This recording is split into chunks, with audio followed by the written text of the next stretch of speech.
Big boss ಮನೆಯಲ್ಲಿ contestant ಒಬ್ಬರ personal makeup kit ಅನ್ನ ರಕ್ಷಿತಾ ಬೇಕಂತಲೇ ಹಾಳು ಮಾಡಿದ್ರ? ಇಂತಹದ್ದೊಂದು ಪ್ರಶ್ನೆ ಹುಟ್ಟಿಕೊಂಡು ಸೋಷಿಯಲ್ ಮೀಡಿಯಾದಲ್ಲಿ ಸಿಕ್ಕಾಪಟ್ಟೆ ಚರ್ಚೆ ನಡೀತಾ ಇದೆ.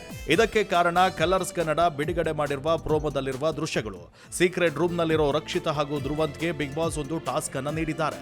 ಅದರಂತೆ ಸೀಕ್ರೆಟ್ ರೂಮ್ ನಿಂದ ಮನೆಯೊಳಗೆ ಬಂದು ಮನೆಯಲ್ಲೆಲ್ಲ ಕಸ ಹರಡಬೇಕಿತ್ತು. ಈ ಸಮಯದಲ್ಲಿ ಇತರ ಕಂಟೆಸ್ಟೆಂಟ್ ಗಳನ್ನ ಗಾರ್ಡನ್ ಏರಿಯಾಗೆ ಕಳಿಸಿ ಸ್ಕ್ರೀನ್ ಹಾಕಲಾಗಿತ್ತು. ಈ ವೇಳೆ ಧ್ರುವಂತ್ ಹಾಗೂ ರಕ್ಷಿತಾ ಮನೆಯೊಳಗೆ ಬಂದು ಸಾಕಷ್ಟು ಕಸಗಳನ್ನ ಹರಡಿ ಹೋಗಿದ್ದಾರೆ. ಆಗ ರಕ್ಷಿತಾ ಶೆಟ್ಟಿ ನಡೆದುಕೊಂಡ ರೀತಿ ಆಕ್ಷೇಪಕ್ಕೆ ಕಾರಣವಾಗಿದೆ.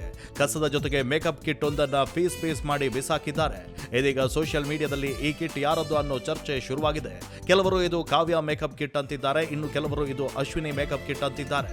ಆದ್ರೆ ಅಸಲಿಗೆ ಯಾರದ್ದು ಅನ್ನೋದು ಯಕ್ಷ ಪ್ರಶ್ನೆ. ಮತ್ತೆ ಕೆಲವರು ಇದು ಬಿಗ್ ಬಾಸ್ ನೀಡಿರೋ ಮೇಕಪ್ ಕಿಟ್ ಅಂತಿದ್ದಾರೆ. ಒಂದ್ ವೇಳೆ ಇದೇ ನಿಜವಾದ್ರೆ ರಕ್ಷಿತದ್ದು ಯಾವುದೇ ತಪ್ಪಿಲ್ಲ. ಅಕಸ್ಮಾತ್ ಇದು ಬೇರೆ ಯಾರದ್ದು ಕಂಟೆಸ್ಟೆಂಟ್ಗಳ ಮೇಕಪ್ ಕಿಟ್ ಆಗಿದ್ದೇ ಆದ್ರೆ ರಕ್ಷಿತದ್ದು ತಪ್ಪಾಗುತ್ತೆ. ಈ ಬಗ್ಗೆ ನಿಮ್ಗೆ ಏನನ್ಸುತ್ತೆ? ಅದು ಯಾರ ಮೇಕಪ್ ಕಿಟ್ ಇರ್ಬೋದು? ಕಮೆಂಟ್ ಮಾಡಿ ತಿಳಿಸಿ.